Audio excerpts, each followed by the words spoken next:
Mes frères, à la fin des temps, l'amour va devenir rare. À la fin des temps, la sainteté va devenir rare. Vivre dans la sainteté va devenir très difficile et je dois vous le dire, mes frères.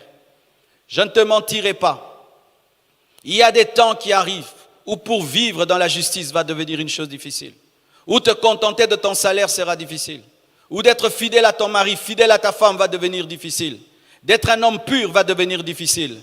Nous serons tellement entourés du mal, tellement entourés de péchés, à la télévision, les panneaux publicitaires, à la radio, téléphone, partout nous irons. Le mal sera tellement autour, même dans l'église, que vivre dans la sainteté, ce sera comme l'autre qui se retrouve à Sodome et Gomorrhe. Mais je crois qu'avec Dieu, cela est possible. Je crois qu'avec Dieu, cela est possible. Si Lot a pu tenir à Sodome et Gomorrhe, tu vas tenir en ce temps difficile. Je répète, si Lot a pu tenir à Sodome et Gomorrhe, tu vas tenir en ce temps difficile. Et je dis aussi, si Noé s'est différencié au temps où le monde était perverti, tu vas tenir. Nous allons tenir. Mais nous ne sommes pas étonnés lorsqu'il y a l'abomination. Nous ne sommes pas étonnés lorsqu'il y a l'apostasie. Nous ne sommes pas étonnés lorsque nous voyons quelqu'un qui hier a dit être chrétien et aujourd'hui devient sataniste. Ou hier quelqu'un prêchait la sainteté, aujourd'hui il prêche le contraire. Nous ne sommes pas étonnés, mais toi sois différent, sois différent, sois différent, sois différent, sois différent. Et sache qu'il y aura beaucoup de faux prophètes et de faux docteurs. Vous allez remarquer que la Bible ne dit pas des faux pasteurs et des faux apôtres. Il y aura des faux apôtres, il y aura des faux évangélistes, il y aura des faux pasteurs. Mais pourquoi la Bible insiste sur les faux prophètes et sur les faux docteurs? Parce que ce sont les deux ministères importants au temps de la fin, mais qui seront attaqués également par le diable. Pourquoi? Le prophète est la voix de Dieu et le docteur explique la parole de Dieu. Il voudra que les gens aient une mauvaise connaissance de la parole et puissent avoir une fausse voix de Dieu. C'est pourquoi il faut des vrais prophètes pour s'opposer aux faux prophètes. Il faut des vrais docteurs pour s'opposer aux faux docteurs. Il faut un bâton pour avaler un autre bâton. Et il faut un serpent pour avaler un autre serpent. Et il faut un vrai prophète pour confondre un faux prophète. Et il faut un vrai docteur pour confondre un faux docteur. Vrai docteur enseigne la doctrine. Même si les gens dorment, il y a le reste de Dieu qui t'écoute. Il y a le reste de Dieu qui t'écoute. Parce qu'on ne prêche pas tout le monde. Lorsque Jésus-Christ prêchait, il ne prêchait pas à la foule, il prêchait aux disciples.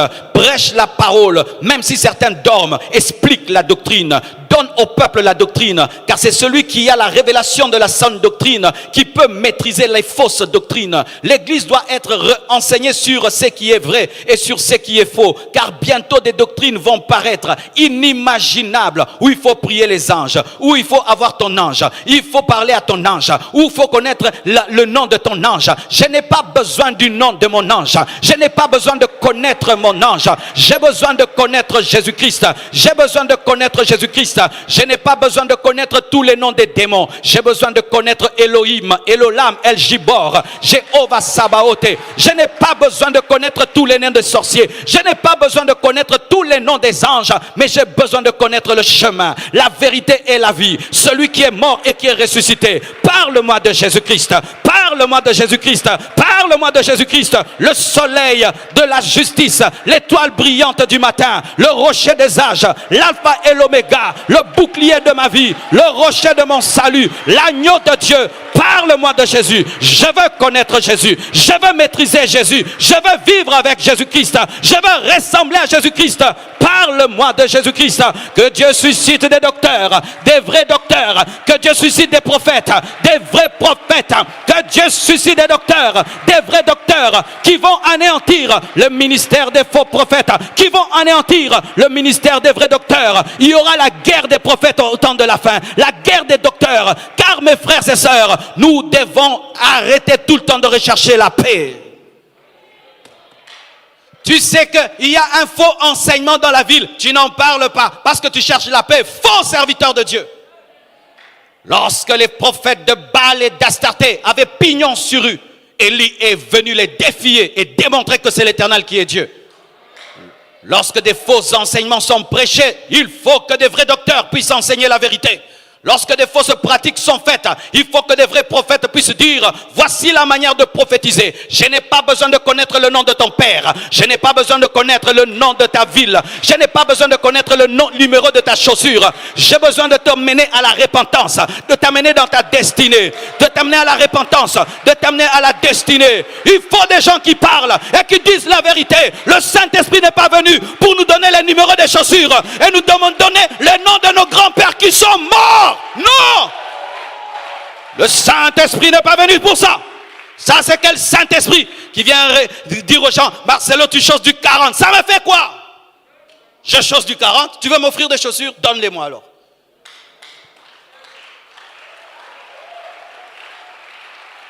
Tu choses du 40. Et puis, ton père est mort. Et puis, ta grand-mère s'appelait Kabongo. Et puis,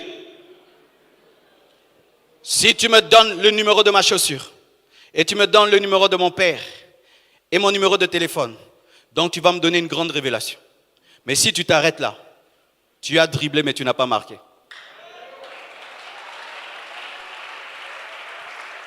Tu dribbles et puis tu fais une zadi. Pourquoi tu as dribblé? Et vous dites ça, prophétie. Des bêtises. Des bêtises. Nous devons parler comme ça. Des fausses paix et des fausses paix qui sont en train de dévier les enfants.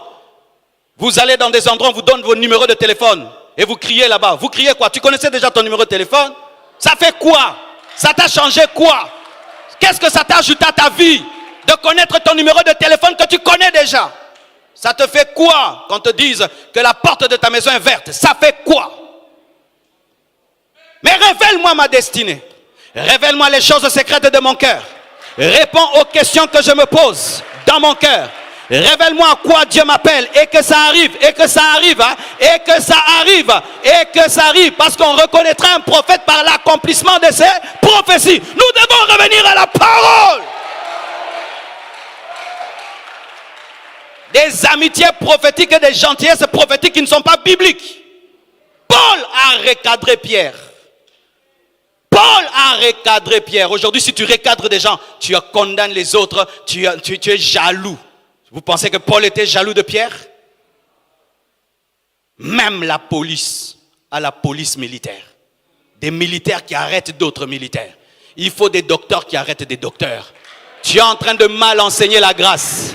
Dans la grâce, il y a la part de l'homme. Il n'y a pas que la part de Dieu. L'homme aussi doit faire des efforts de se repentir et de craindre Dieu. Ça, nous devons le dire aussi. Nous devons le dire. Nous devons dire que l'enfer existe. Nous devons dire que l'enfer existe. Nous devons dire que l'enfer existe. Et nous devons dire qu'on n'achète pas la bénédiction à force d'argent, mais d'abord par l'obéissance. Nous devons dire qu'un chrétien véritable n'a pas de lien de famille. Nous devons dire que tu n'as pas besoin de bâtir des hôtels. Dans le Nouveau Testament, on ne bâtit pas des hôtels. Vous savez ça? Donne-moi la main que je te parle. Donne-moi la main que je te parle.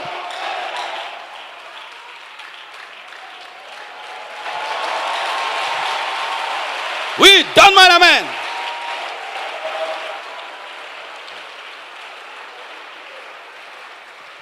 Tu m'as déjà écouté prêcher dans cette église qu'il faut bâtir des hôtels? Mais vous faites des hôtels. Vous avez appris ça de qui? C'est ça, des fidèles. Biyuka yuka, biswa swa swa, bindima ndima. Des chrétiens changa changa, bitoto, matembele. Je vais bâtir mon hôtel, Tu m'as déjà entendu moi enseigner aux chrétiens de bâtir des hôtels? Dans le Nouveau Testament, il n'y a qu'un seul hôtel. La croix, la croix, la croix, la croix, la croix, la croix, la croix, la croix. Dans le Nouveau Testament, il n'y a qu'un seul autel, il n'y a qu'un seul sacrifice, l'œuvre de la croix, l'œuvre de Jésus-Christ de Nazareth.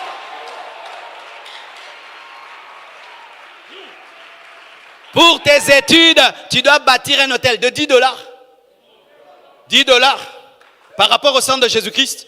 Donnez seulement l'offrande. Donnez seulement l'offrande. Mais ne bâtissez pas des hôtels. Car bâtir un hôtel, c'est renverser un autre. Des enseignements qui sont en train de diminuer la grâce de Dieu. Des enseignements qui sont en train de diminuer la puissance du sang de Jésus. Des gens qui ne croyaient plus en la puissance de la croix, mais ils croyaient en leurs offrandes. Des escrocs qui escroquent les gens derrière la délivrance. Des escrocs qui escroquent les gens derrière la délivrance.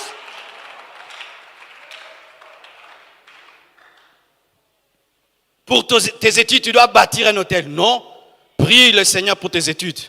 Mais donne à Dieu l'offrande d'amour. Dans le Nouveau Testament, où vous voyez ça dans le Nouveau Testament? Des faux docteurs, des manipulateurs qui escroquent les gens à coups de versets bibliques. Et votre problème, vous ne lisez pas la Bible. Et vous n'aimez pas les enseignements qu'on vous enseigne dans vos églises. Quand tu as choisi une église et que Dieu t'a envoyé là-bas, donc il sait qu'il a établi cet homme pour t'enseigner. Mais vous prenez une partie, vous prenez une autre. C'est pourquoi vous êtes sous l'emprise des esprits mauvais. Et que les gens sont en train de vous manipuler, et de vous manipuler, et de vous manipuler. Et ils ont construit 100 hôtels. Ta vie est où? Montre-moi Jésus. Montre-moi Jésus. Montre-moi Jésus. Révèle-moi l'œuvre de la croix. Révèle-moi la puissance du sang. Révèle-moi la puissance de la résurrection. Aide-moi à croire en ce que Jésus a fait pour moi.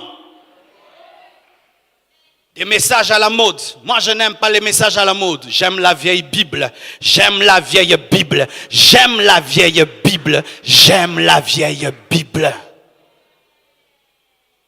On ne parle pas aux anges. On ne prie pas les anges. On n'ordonne pas aux anges. Vous savez ça?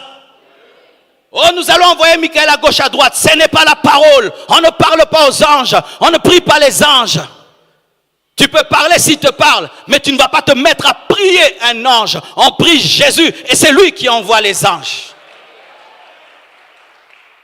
On ne donne pas une offrande pour qu'un démon quitte un corps. On ne donne pas l'argent pour recevoir une prophétie. On ne donne pas l'argent pour recevoir une prophétie. La séduction, la séduction, la séduction, la séduction.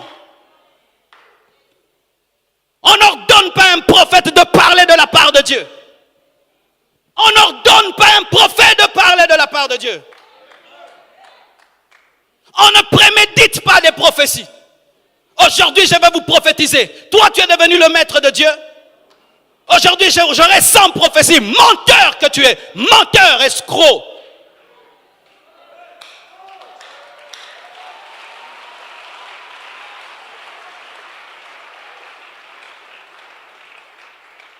Si on ne parle pas ainsi, il n'y aura pas d'aurore. Nous avons besoin de vos prophètes qui disent aux autres la vérité. Nous avons besoin des docteurs qui ramènent la parole sur le chemin.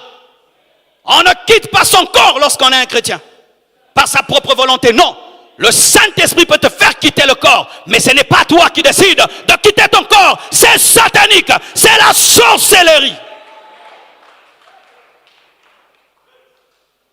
On ne force pas les expériences spirituelles. Je dois voir l'extase. Je dois voir l'extase. Tu vas voir le diable. Dieu n'habite pas une montagne. Dieu n'habite pas une montagne. Dieu n'habite pas Mangengenge. Vous savez ça? Écoutez-moi, chrétiens de l'Ancien Testament, qui croient que Dieu habite en hauteur, qui croient que Dieu habite là où il y a des montagnes. Faux de faux de faux, et de faux et de faux. La Pentecôte n'a pas eu lieu à la montagne. Si la montagne était importante dans le Nouveau Testament, il fallait que ce soit la montagne. La loi était donnée à la montagne, mais la Pentecôte n'a pas eu lieu dans la montagne. Elle a eu lieu dans l'endroit habituel. Si tu n'es jamais allé à Mangengenge, tu n'as rien raté. Si tu n'es jamais allé à Mangengenge, tu n'as rien raté. Rien raté. Des faussetés qu'on est en train de mettre dans vos têtes. Que si tu n'as pas prié sur une montagne, Jésus ne va pas t'exaucer. Où est la place du sang? Où est la place du Saint-Esprit? Où est la place de la croix? Une montagne qui remplace Jésus. Des bêtises. Je n'ai jamais prié à Mangengenge. Jamais. Cette église est grande. Mon ministère est en train de monter. Je n'ai jamais prié à Mangengenge. Même une seconde. Je ne sais même pas où c'est. Je n'ai même pas besoin de savoir. Est-ce que c'est Jésus Mangengenge? Et les Américains qui ne prient pas Mangengenge. TD Jakes prie à Mangengenge. Benin prie à Mangengenge.